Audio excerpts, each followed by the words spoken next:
সকাল সকাল তোমাদের কাকু কি এনেছে, হাঁটতে বেরিয়েছিল, আমাকে বলছে যে কি নিয়ে এসছি দেখো।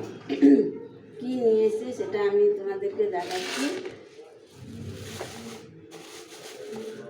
ও চুনো মাছ এনেছে, মোরলা মাছ, জ্যান্ত জ্যান্ত মোরলা মাছ পেয়েছিল তাই এনেছে। কিন্তু এটা তো মানে গ্রামে পাওয়া যায়, কলকাতায় তো আর পাওয়া যায় না জ্যান্ত জ্যান্ত মোরলা মাছ, তাই পেয়েছে তাই এনেছে। এই মোরলা মাছ খেতে তোমরা কে কে ভালোবাসো কমেন্টে জানাবে, আর মোরলা মাছ দিয়ে তোমরা কি রান্না করো সেটাও জানাবে। আমি এই মোরলা মাছটাকে কেটে ধুয়ে নিয়ে গিয়ে এখন দেখি কী রান্না করা যায়।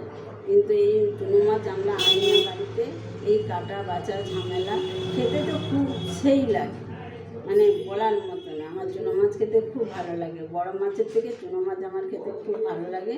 তাই আজকে পেয়েছে জ্যান্ত জ্যান্ত মোরলা, দেখো টাটকা টাটকা মোরলা মাছ পেয়েছে তাই নিয়ে এসছে। এই টাটকা মাছ দিয়ে তোমরা কী রান্না করো আমাকে কমেন্টে অবশ্যই জানাবে, আর আমরা কি রান্না করি সেটাও তোমাদের সঙ্গে শেয়ার করব। চলো টাটা, বাই বাই।